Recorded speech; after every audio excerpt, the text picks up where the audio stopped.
à tous et bienvenue dans SIC, la décision de limiter les messes à 30 personnes, une enquête inédite sur la santé des prêtres et des initiatives pour l'Avent, c'est tout de suite dans SIC. Indignation, déception et incompréhension. Ces sentiments ont saisi une grande partie des évêques de France et des catholiques après la confirmation par le Premier ministre d'une limite de 30 personnes pour la célébration des messes à partir de ce week-end. Déception car les évêques espéraient que le gouvernement reviendrait à une jauge réaliste après l'appel de Monseigneur de Moulin-Beaufort au président de la République mardi soir. Incompréhension et indignation car pour beaucoup cette mesure est à la fois absurde et difficile à appliquer. Comment est-ce qu'on fait pour ouvrir, pour célébrer ce dimanche avec des gens qui vont venir en demandant à participer à la messe et qui seront évidemment beaucoup plus nombreux dans certains lieux que les 30 personnes réglementaires. Donc qui assure, qui va compter 30 et dire au 31e stop, et qui va s'occuper de tous ceux qui vont rester dehors?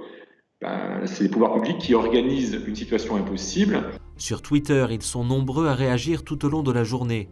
Pour beaucoup, cette annonce révèle un manque grave de considération des croyants. Certains soulignent que les prêtres n'ont pas à compter les fidèles dans le but d'en exclure. Ils accueilleront donc les fidèles qui viendront dans le strict respect des gestes barrières. Ce vendredi, la Conférence des évêques de France annonce qu'elle dépose un référé liberté au Conseil d'État, estimant qu'ils ont le devoir de veiller à la liberté de culte dans notre pays. Puisse le recours au droit contribuer à apaiser les esprits. Il est clair pour nous tous que la messe ne peut pas devenir un lieu de combat et de revendication, mais rester un lieu de paix et de communion. Dans l'attente d'une rencontre avec Jean Castex ce dimanche soir, elle appelle à respecter les règles en vigueur. Une enquête sur la santé des prêtres.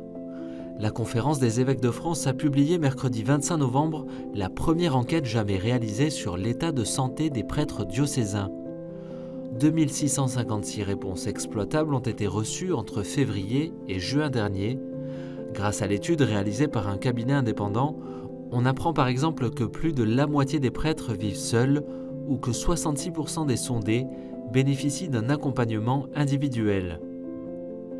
Cet état des lieux avait été demandé par la Conférence des évêques, alertée sur l'état de santé et l'équilibre de vie parfois précaire des prêtres. 93% des prêtres interrogés se sont déclarés en bonne santé. L'étude révèle certains points d'attention comme l'isolement, le surpoids, le mésusage de l'alcool, la dépression ou la prévalence d'états de fatigue mentale et psychologique de certains. À la tête du comité de pilotage, Monseigneur Benoît Bertrand, évêque de Mende, a insisté sur le rôle de tous les chrétiens dans l'accompagnement de leurs ministres. Cette enquête, elle concerne aussi l'ensemble du peuple de Dieu qui a à être attentif à la santé physique, psychologique et spirituelle des prêtres.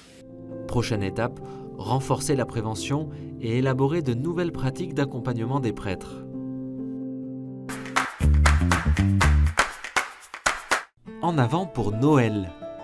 Sur la toile, les propositions spirituelles pour vivre ce temps d'Avent se multiplient. Les diocèses et les communautés redoublent de créativité pour permettre à chacun d'entrer pleinement dans cette période. De nombreuses retraites ont été lancées sur Internet pour recevoir chaque jour des SMS, des méditations ou former des communautés de prière. Dans la paroisse Saint-Louis de Brest, les enfants peuvent confectionner des objets symboles de leur marche vers Noël et les déposer dans la crèche de l'église. Ils pourront avancer régulièrement au cours de l'Avent et se préparer à accueillir Jésus. Le diocèse de Bailleul-Lisieux propose d'allumer des bougies à la fenêtre chaque samedi et dimanche de 18h à 20h et d'inviter ses voisins à en faire autant. Depuis mardi, Église Verte est une association à part entière. Créée en 2017 dans la lignée de l'encyclique Laudato Si', le label Église Verte est un outil à destination des paroisses et des organismes chrétiens qui veulent s'engager pour le soin de la création. Église Verte, c'est aujourd'hui 500 communautés labellisées, 4 ONG et des chrétiens des 3 confessions chrétiennes. Ce mardi, une assemblée générale a eu lieu par visioconférence, dirigée par le président de la Fédération protestante de France, le pasteur François Claveroli. Cet AG, qui a fondé l'association Église Verte, a été l'occasion de repréciser les projets du label, notamment développer l'association pour susciter un engagement plus large, élargir le label à des structures diverses comme les écoles ou les abbayes et constituer un réseau d'ambassadeurs en France. Depuis le lancement de ce label, de nombreuses communautés ont mis en place des mesures pour la conversion écologique.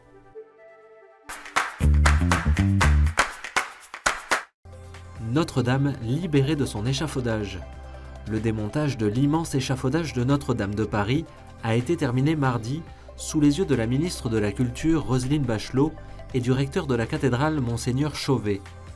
Installé en 2018 pour restaurer la flèche, il avait été calciné et déformé par l'incendie d'avril 2019 et constituait une menace pour les travaux à mener après le drame. L'opération a été risquée puisqu'il y avait 200 tonnes de métal fondu à évacuer. Les parties ont été démontées une à une depuis juin. L'étape de sécurisation et de consolidation du site va donc pouvoir se poursuivre.